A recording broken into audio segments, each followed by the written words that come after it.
ningejua kucheza ningecheza huu muziki. Maana raha ipo kweli, ndio vile tulinenepa. Bwana Yesu asifiwe. Nilikula farini. Wewe kwako ambaye uko na makofi ya uchoyo, je, utaweza kutaja vyote vitabu? Hebu pongezeni kwanza tena.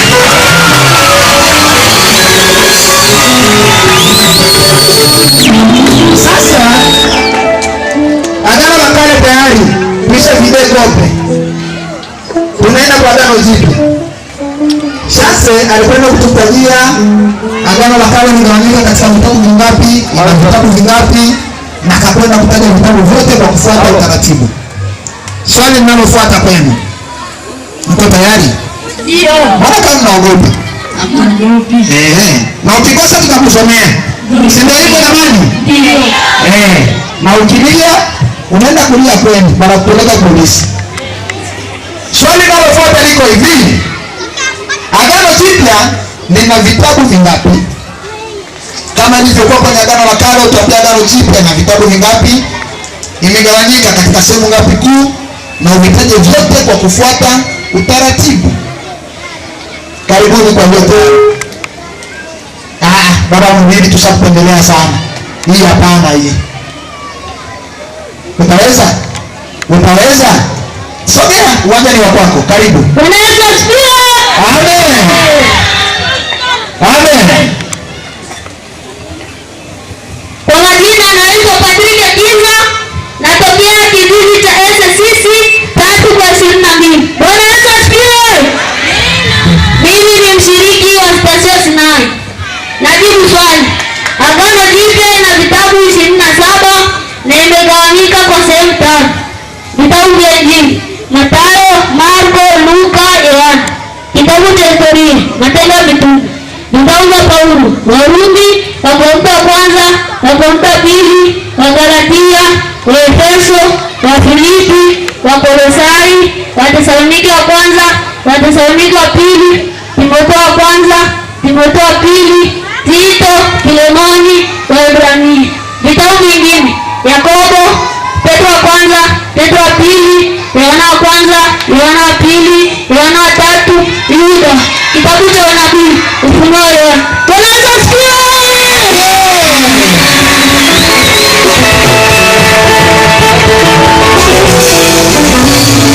Patrick, umeridhika na makofi? Makofi ya nini kwa Patrick? Jina la Bwana libarikiwe. Patrick alitaja, je, kwako nikikuuliza kitabu cha unabii katika Agano Jipya utaweza?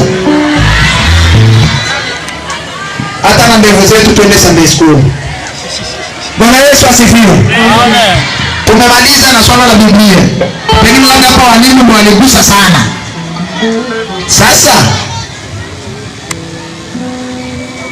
mpo? Swali linalofuata. Mungu amegawanyika mara ngapi katika utendaji kazi wake? Ututajie, na kama itakavyokuwa desturi utuletee na andiko la uthibitisho wa jibu lako. Ukikosea andiko umekosa, na andiko lako litaenda wapatu na kusomea, maana wachungaji watakwenda kulithibitisha hilo. Twende hapa kwa hiyo kaka wajie. Bwana Yesu asifiwe. Amen. Kwa majina naitwa Daniel Pascal, natokea kijiji cha Adventist Benkade, nashiriki katika kanisa la Ebenezer Station. Nakuja hapa kujibu swali alilouliza mwalimu. Mungu amegawanyika mara tatu katika utendaji kazi wake. 1, Mungu Baba; 2, Mungu Mwana au Neno; 3, Mungu Roho. Katika kitabu cha Yohana wa kwanza 5:8. Bwana Yesu asifiwe. Amen. Unajua kwa nini hawajapongeza? Hawajui kusoma Biblia. Ndio maana unampongeza. Hamjui kama alipatia, kama alikosea mliuni. Kwa sababu kusoma kwa Biblia hakupo. Amena. Nani atasoma? Kazi ipo. Hakuna hata Biblia. Baba umepatia hapo. Bakupongeze bwana.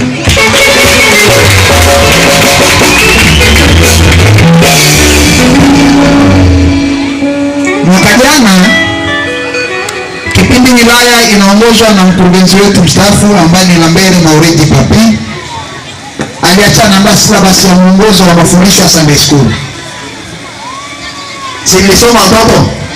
Ilifika itafika. Ilifika. Sasa ndiye pale amependa kututajia jinsi Mungu amejigawa katika utendaji kazi wake na ndiko akatoa. Lakini katika ile syllabus kipindi nakuja hapa nilikuja na chunguli kule. Nikaona kwamba kuna sehemu ambako kulifundishwa kuhusu tabia za Mungu. Jina la Bwana libarikiwe. Inaeleweka hii? Ndio. Mnazijua? Ndio. Sasa katika kuzijua kwenu nina swali. Ututajie tabia za Mungu kufuatana na maagizo ya syllabus. Lakini pia ututolee na maandiko. Si ndio hivyo? Ndio. Kwa sababu haya maandiko hawa huko hawataelewa, hawana Biblia. Lakini kwa wazee wataelewa. Sio hivyo jamani? Ndio. Basi mmoja aliye tayari atutajie tabia za Mungu na athibitishe majibu yake kupitia andiko. Kila tabia na andiko lake. Kila tabia na andiko lake. Hapa sasa. Vidole vingapi? Nikupe maiki. Utaweza? Utaweza? Basi nimkaribishe kwanza huyu kaka. Bwana Yesu asifiwe. Amen. Asifiwe tena. Amen. Kwa majina naitwa Pascal Leshber, class promoted is next. Nakuja kujibu swali. Unatokea station gani? Natokea station Karmeli. Ndio. Tabia za Mungu. Mungu ni wa haki. Kutoka kwenye kitabu cha Matendo 17:31. Mungu ni upendo. Waefeso 2:4 hadi 5. Mungu ni mkweli. Yohana 14:6. Mungu ni mtakatifu. Yohana 1:5. Mungu ni huruma. Warumi 9:15. Mungu anahukumu dhambi. Zaburi 5:5. Mungu usamehe, ndio nisema. Mungu usamehe. Zaburi 134. Bwana Yesu asifiwe. Amen. Sasa tutulie. Kama nikosa tena hii makofi itakuwa vile kumsomea. Mwalimu wako asema yuko wapi? Yuko hapa? Ndio. Yuko wapi? Mwalimu ule uthibitisho kwamba huyu kijana huyu alipata au amekosa.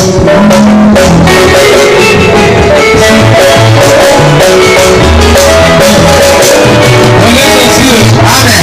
Ndio amepatia jibu. Makofi kwake.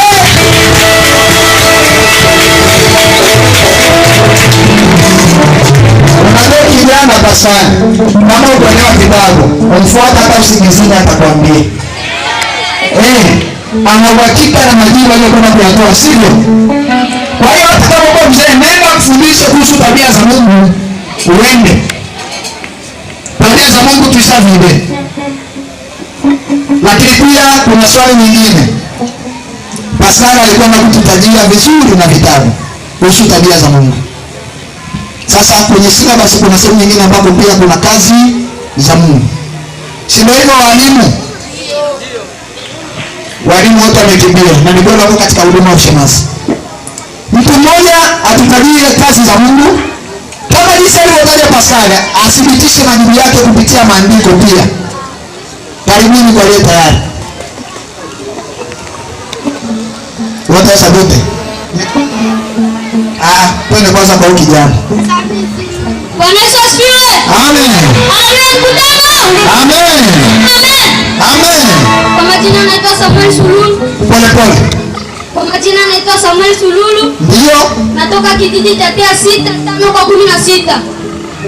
Na shiriki katika station Sinai. Najibu swali. Ndio. Kazi za Mungu. Mungu aliumba ulimwengu. Mwanzo 1:1. Mungu anashikilia kikamilifu ulimwengu. Kolosai 1:17. Anza mwanzo baba. Sura milioni yote. Mungu aliumba ulimwengu. Mwanzo 1:1. Mungu anashikilia kikamilifu ulimwengu. Kolosai 1:17. Mungu anafanya mpango wake milele. Waefeso 1:11. Mungu anavuta watu kwa Kristo. Yohana 6:44. Mungu anawaadhibu watoto wake. Waebrania 12:6. Mungu atahukumu ulimwengu. Ufunuo 20:11-15. Bwana Yesu asifiwe.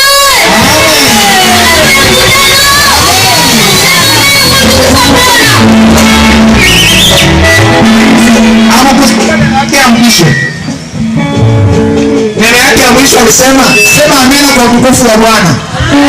Sema amina. Ili mzazi pia nikuguse. Mimi nafikiri mzazi ambaye yuko hapa akishuhudia mtoto wake akiperform, ndani mwake kuna hali fulani ya furaha. Kwa hiyo kwako ambao mpeleke mtoto Sunday hii iwe funzo. Mpeleke mtoto Sunday school. Maana hili sijafundisha mimi. Jina la Bwana libarikiwe. Lakini nashangaa wazazi mko wachoyo. Mpaka muda huu hamjaweka kitu hata kimoja huko kwa ajili ya watoto. Tabia za Mungu tayari. Si ndio hivyo? Labda niulize mkutano. Leo tumeanza sherehe ya nini?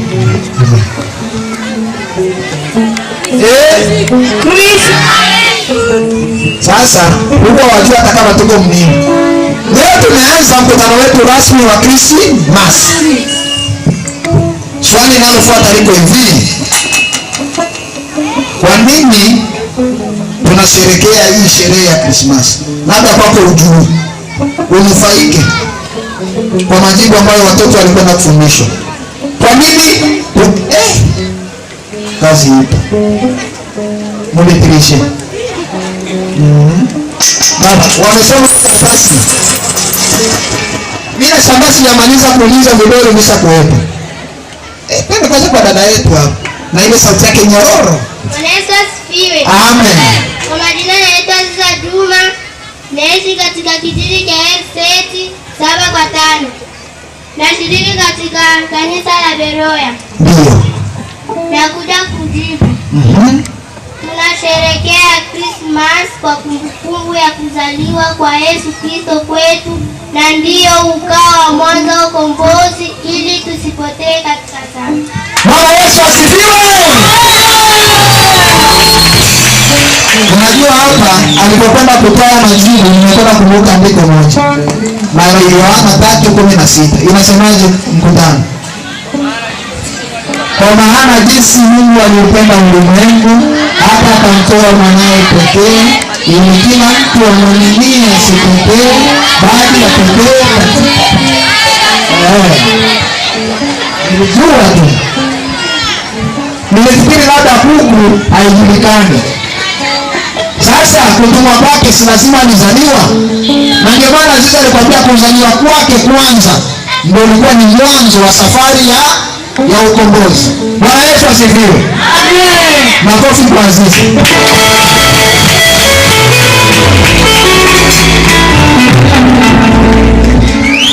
Kama jinsi Zaburi walivyokwenda kutuimbia hapa kwamba msamani nitakutaja jina baba yangu, kwamba baba mwangalizi wilaya hawezi akaongoza kanisa peke yake, lazima ashirikiane na kina mama, lazima ashirikiane na vijana na kanisa nzima kwa pamoja katika kulisukuma gurudumu la kazi ya Mungu. Na nafikiri huu mfano hatujauanza hapa. Hata Yesu si mwana wa Mungu, hakufanya kazi peke yake. Sasa mmoja tutajie, Yesu alikuwa na wanafunzi wangapi? Maswali yenu hapa tutawaona. Yesu alikuwa na wanafunzi wangapi? Huku msijini, naona huku vidole vishakuwepo, nitawaona tu. Yesu alikuwa na wanafunzi wangapi? Utaje wote na uthibitishe na andiko. Na andiko si ndio hivyo, si mnajua? Utaje kwa kufuata utaratibu na utoe na andiko ili tukisoma tuone jibu lako ni ya kweli. Nisaidieni wao. Tukasomea hapa. Bwana Yesu asifiwe. Amen. Swali limerudi kule swali feli. Mtu mmoja aliyetaka kutajiri, wafundishe. Furahisha. Uko pose. Utaweza? Tumchukue kwanza huyu kaka wa pili. Bwana Yesu asifiwe. Amen. Unaweza kujitambulisha? Ujitambulishe. Majina yote. Yote. Kwa muda zote. Mimi kwa jina kuu. Ndio kwanza. Sema. Kwa majina naitwa Stanley Suki. Ndio. Jina langu ya utani. uniite SSL. Bwana sio? Maana yake Stani Suki. Kusikia hiyo ina ela hiyo. Bwana sio? Amen. Hiyo jina. Lolonga. Kuma anaitwa Stani Suki Lolonga. Ambrefe. Wanasema SSL. Kama unasoma Kiingereza utajua. Karibu kwa majibu. Yesu alikuwa na wanafunzi 12.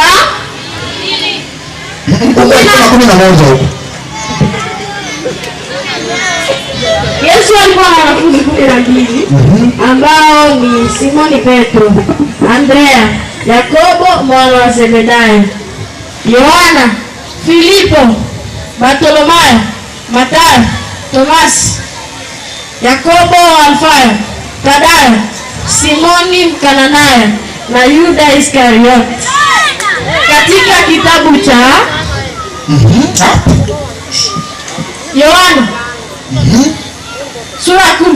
Yohana 3, Yohana 1. Yohana. Sawa. Sura 10. Mstari wa kwanza hadi 4.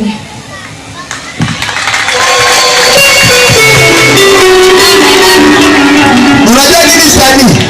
Katika maswali ambayo kuko na maandiko, bado na sitapiga makofi kwa sababu wana wa Biblia. Tupongeze stadi SSL. Sasa nilisema kwamba nina maswali 10. Sitawachosha hawa, narudi huko. Na ukifeli katika mahubiri yake uweze kututajia andiko lake la msingi na kichwa cha neno alihubiri kuhusu nini. Ndio tusikie kama ulikuwa mnashabikia kwa sababu ni mtoto au kunielewa alivyofundisha. Kwa hiyo mwenye majibu ainue kidole, zawadi yake ipo. Watoto walikuwa wanashangilia tu, hawakufuata. Swali liko hivi. Na mkikataa nitawafuate. Kuna kidole. Karibu. Ujitambulishe na station unakosanya.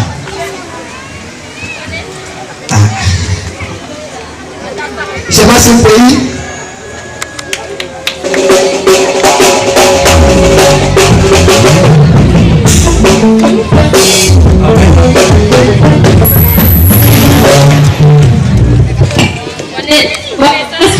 Amen. Sogea mbele na hizi maiki zinavutana. Sogea mbele wa kuona. Ili apige makofi mtu anayemuona vizuri. Panda madhabahuni tu, ulicheza hapa. Panda ujibu. Na ukifeli hapa tunakusomea. Bwana Yesu asifiwe. Kwa majina naitwa Asifiwe na Sandis na Sebeneza. Kitabu cha msingi ambacho mwalimu alisoma Luka 2:11. Neno Yesu Kristo azaliwe ndani yako kijana. Amen. Mhubiri amepata, amefeli. Makofi kwa Asifiwe.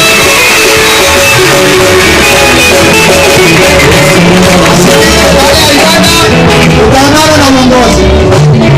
Swali letu la pili, mhubiri alichukua muda mfupi na kadri ya maneno yake alikwenda kusema kwamba hataji kuchukua muda mrefu kwa sababu mengine utasahau. Kwa ule muda mfupi, yale machache yale yabaki kichwani mwako. Mhubiri hapa alikwenda kusimama na vipengele vingapi na uvitaje vyote?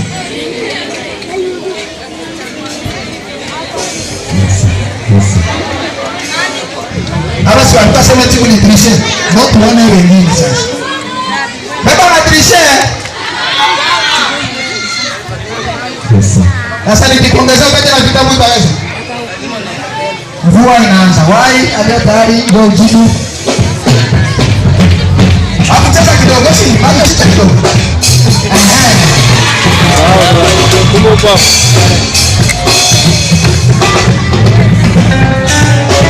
Jitambulishe majina na station unako sana. Naitaki simu. Mwalimu wa Yordani alitoa vipengele vinne Ndio. Cha kwanza, Mungu ni wa haki, Mungu ni wa upendo, Mungu usamehe, Mungu ni roho. Bwana Yesu. Hapa njoo.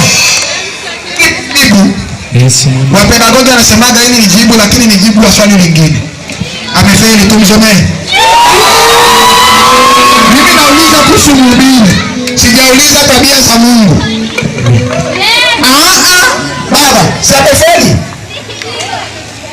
Nani mwingine kwa tayari kusomewa?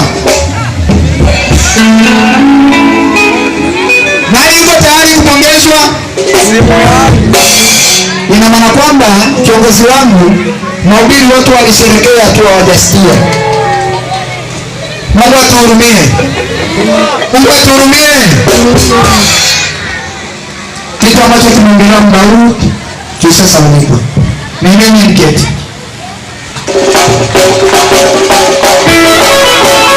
Katika nafasi ya pili, tofauti na mafundisho ambayo mhubiri alikwenda kusimama nayo, kuna pia ambayo watoto wamekwenda kuyaandaa.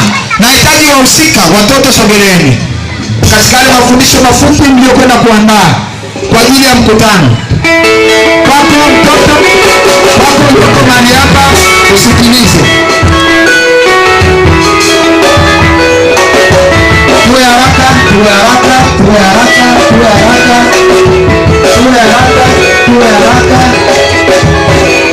Wala lazima kucheza mtu tunacheza. Kwa vitu vinazo.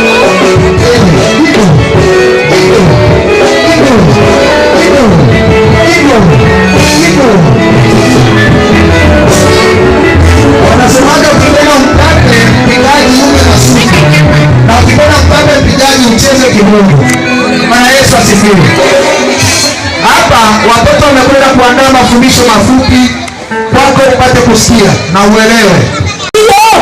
Bwana Mungu, mavuno ya watoto uliopewa ili walee. Kumlea mtoto sio kumpa chakula wala nguo. Kumlea mtoto vizuri sio tu kumpa vitu vyote anavyotaka wala kumwekea TV ndani. Kumlea mtoto vizuri ni kumfundisha na kumzoelesha tabia nzuri na kumfundisha maneno ya Mungu. Kubeba mimba haichoshi, bali kinachotosha ni kumlea mtoto katika tabia nzuri na kufanya kuwa mtu anayefaa duniani. Hakuna kazi kubwa kuliko hii. Mama, unajua kama ni wewe ndio unahitimisha la maisha? Mama, unajua kama ni wewe ndio unahitimisha la maisha ya watoto wako mikononi mwako? Iwe ni mwisho mzuri au mbaya, Jukumu la mzazi la kumfundisha mtoto tabia nzuri hapo angaliki mchanga. je, unafundisha? Je, unaombea? Ni mara ngapi unachukua jukumu la kuwafundisha maneno ya Mungu? Tofauti na kuwa bize unashindwa kujua maendeleo yao. Kwako mzazi, umeweza ama umeshindwa? Wazazi, twaomba mtuelewe na kutufundisha pia maneno ya Mungu. Tambueni katika kitabu cha Methali 15:20 nasema, mwana mwenye hekima humfurahisha babaye, bali mpumbavu mdharau mamaye. Na yote yanatokana na jinsi ulivyomlea. Ukimlea mtoto vizuri atakuwa furaha kwako. Ukimlea mtoto vibaya atakuwa uchungu na mzigo kwako. Mtoto anatenda mabaya kwako, mzazi unashindwa kujali. Anaiba na kuchokoza wengine, wanamwacha na kuficha makosa yake. Anavaa nguo zisizostahili hata wamkemee. Asipofanya kazi nyumbani mnamwacha bila kujali. Unavichukulia vidogo kama kuwa ni heri, akiwa vijana kufanya mabaya zaidi. Wako unaanza kulia. Sikiliza, Mungu atakuuliza. Mbegu ipandayo itakomaa na itazaa matunda mazuri au mabaya. Je, wajua kuna wazazi ambao wamechangia pakubwa kukomaa kwa tabia mbaya za watoto hao? Sikilizeni. Mama, kumnunulia mtoto wa kike mavazi ya jinsia ya kiume atakomaa akivaa suruali. Mama, hutaki mwanao fanye kazi yoyote? Kubwa, watoto wako watakuwa wavivu. Acheni mzaha katika malezi, bali tieni nguvu kwa kutulea sisi watoto, kwa maana mtatoa hesabu mbele za Mungu. Indo makofi.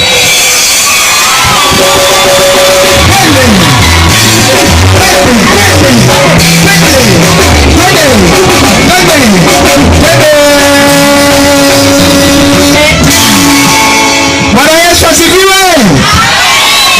Haya ni mafundisho ya pili. Makofi kwao. Makofi ya mingi na vigelegele.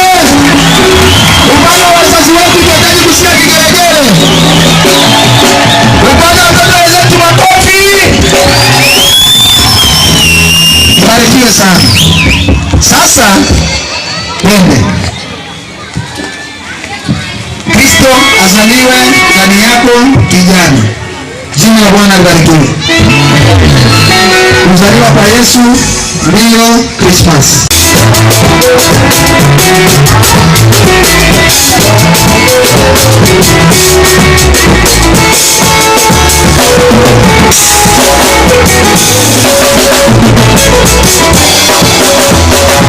Asante. Yule tuliyemsomea ndio chukua simu yako ya kutuishi. Jina la Bwana libarikiwe. Tuko tayari kwa awali, akiwemo nabii Isaya ambaye tabiri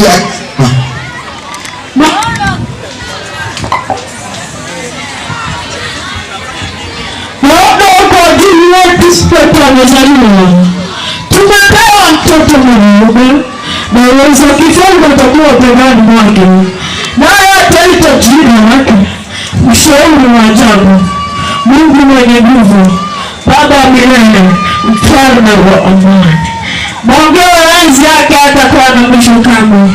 Katika kiti cha enzi cha Daudi na ufalme wake, kuuthibitisha na kuutekeleza tangu sasa na hata milele.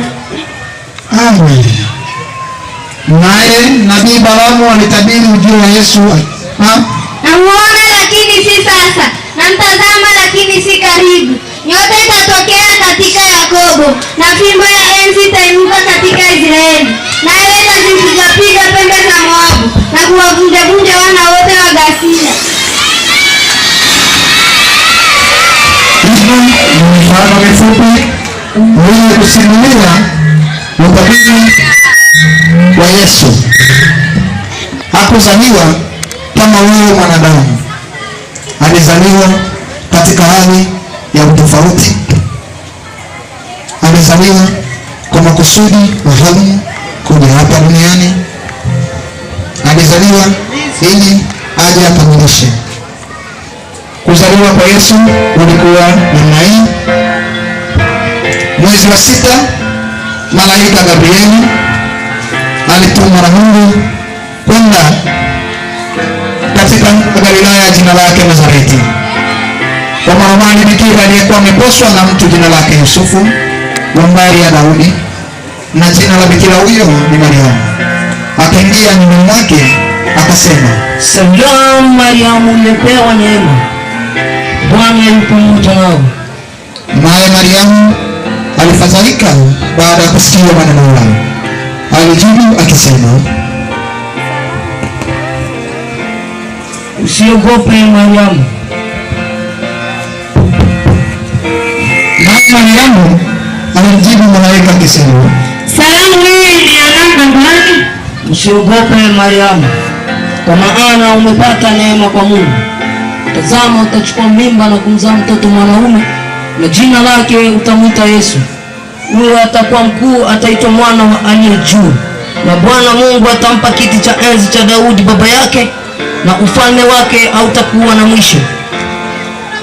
Mariamu akamwambia malaika akisema, itakuwaje neno hili, maana mimi simjui mume? Roho Mtakatifu atakujilia juu yako, na nguvu zake aliye juu zitakufunika kama kivuli. Kwa sababu hiyo, hicho kitakachozaliwa ni kitakatifu, mwana wa Mungu. Tazama, ndugu yako Elizabeth amebeba mimba katika uzee wake, na huu ni mwezi wake wa 6 kwake yeye aliyeitwa ni tasa. Mariamu akasema kwa matumaini, tazama, mimi ni mjakazi wa Bwana, na iwe kwangu kama alivyosema. Malaika akaondoka zake. Na upande wa pili, Yusufu mtu wake aliposikia kwamba Maria ana mimba kabla hajafunga ndoa, alihuzunika sana, akataka kumwacha kwa siri, lakini Mungu hakumwacha apotee katika mashaka. Ghafla malaika Gabrieli alimtokea na kumwambia, Yusufu mwana wa Daudi, usiogope kumchukua Mariamu kuwa mkeo, kwa maana mimba hiyo ni kwa uwezo wa Roho Mtakatifu. Tazama, atazaa mtoto mwanaume, na jina lake mtamwita Yesu. Huyo ataokoa watu wake na dhambi zao. Nitafanya kama Bwana alivyoniambia. Nitamchukua Mariamu na tutatumikia Mungu pamoja. Nione.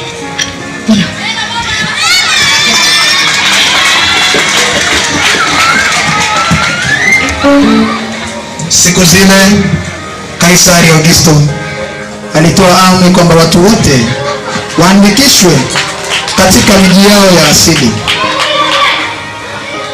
Yusufu na Maria walitoka Nazareti kwenda Bethlehemu, mji wa Daudi, kwa sababu walikuwa wa ukoo wa Daudi.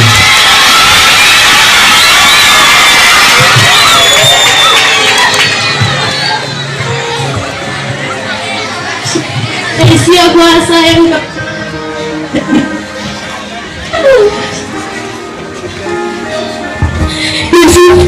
Hisia kwa saa yangu ya kujifungua imekaribia.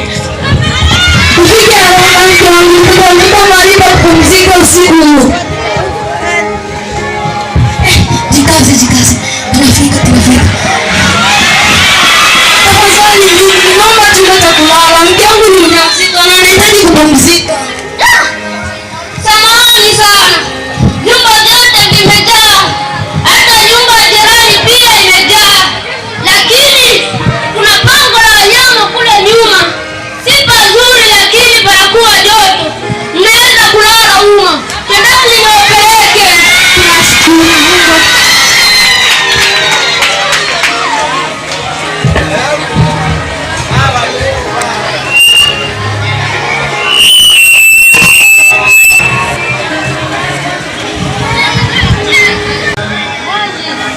Maria akajifungua mtoto wake wa kwanza, akamvika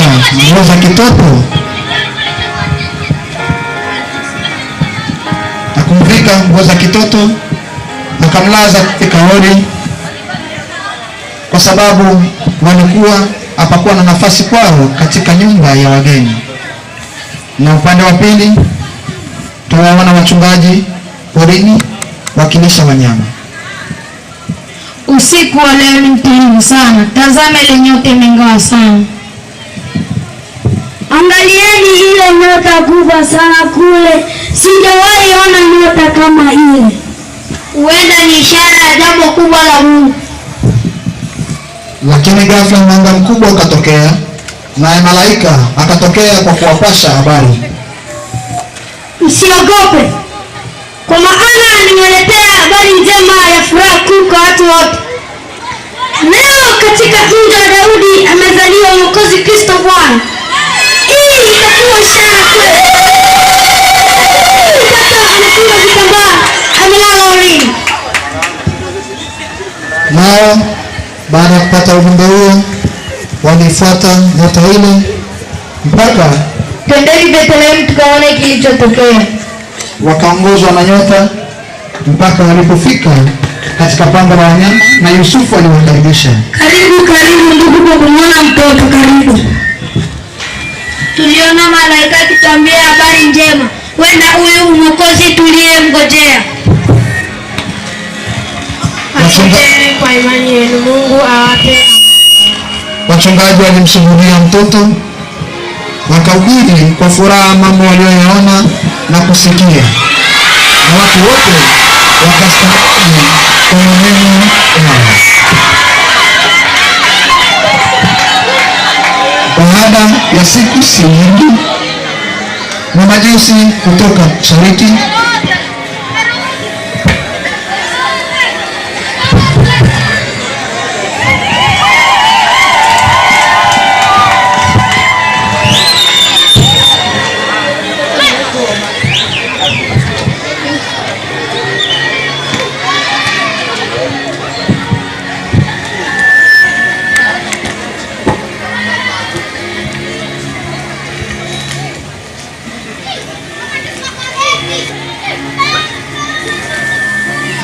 upande wa pili, Maria aliendelea kumwangalia mtoto wake mchanga, kifungua tumbo, mwana ambaye alizaliwa kwa upekee kwa makusudi maalum. Katika maisha yake Maria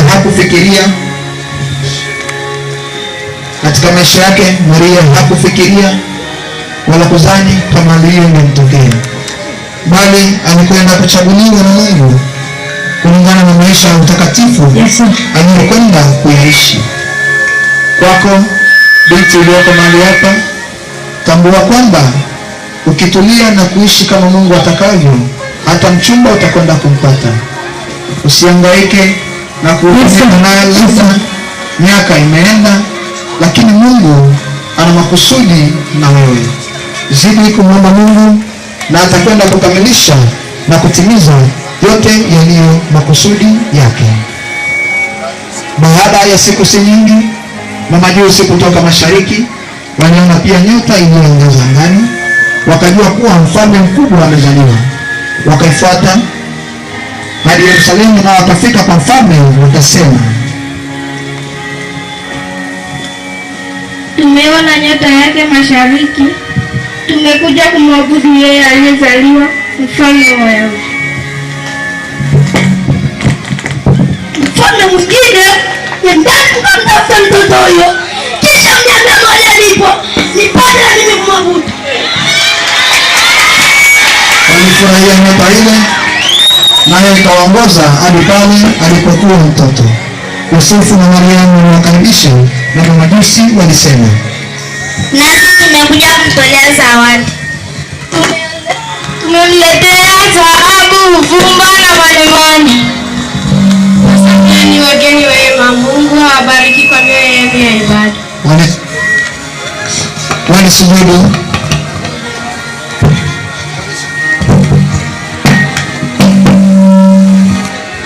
Walisujudu, na Mungu aliwaonya katika ndoto kuwa wasirudi katika njia ile.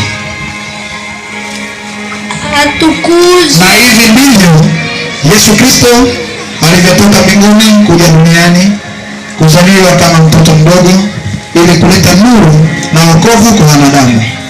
Wachungaji walipokea habari, mamajusi walileta heshima, na malaika na dunia nzima wakaimba kwa furaha. Atukuzwe Mungu juu mbinguni, na dunia iwe amani kwa watu wote. Na Mungu awabariki.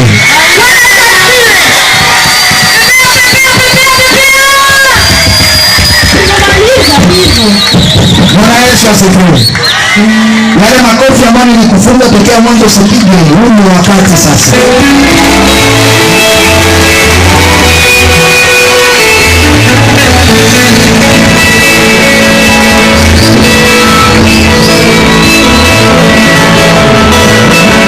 Kukamilisha, ni ushauri kwako mzazi, ni ushauri kwako mama, baba, kaka, dada. Hakikisha unampeleka mwanao Sunday school, maana ndiyo msingi wa mafundisho. Mlee mtoto katika njia ipasayo, lakini pia mpeleke mtoto afundishwe. Bwana Yesu asifiwe. Hata kwako mtoto ambaye labda wewe ni mwimbaji wa kwaya msingi, kumbuka pia licha ya uimbaji ya kupasa kwenda Sunday school, maana ndiko mafundisho mengi utakwenda kufundishwa. Bwana Yesu asifiwe. Vile vile nipongeze tu uongozi wangu kwa jumla, kwa kwenda kuwahimiza watoto na kuwalea. Mungu awabariki. Vile vile kwa walimu wote wa Sunday School, Mungu awaongezee maarifa ili nipate kuleta funzo na mabadiliko katika maisha ya wanakadafi. Mzidi kuwafundisha watoto wetu, maana katika yale mnayokwenda kuwafundisha mnaandaa taifa la kesho pasina labda nini kutarajia. Mungu awabariki. Amen.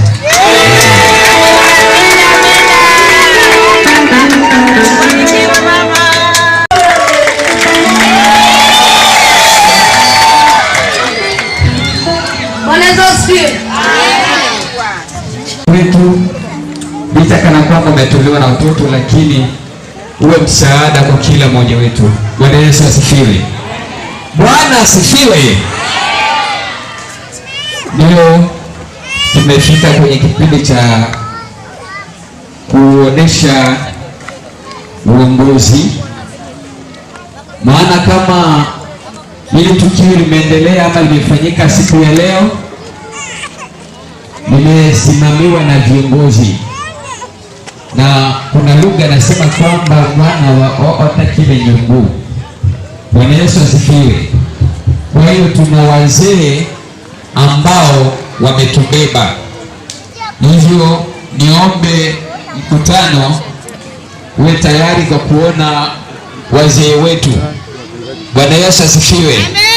Kwanza kabisa nitakwenda kukaribisha uongozi wetu wa kambi kwa ajili ya kupresente kamati ambayo inatubeba hapa kambini. Karibu baba. Makofi.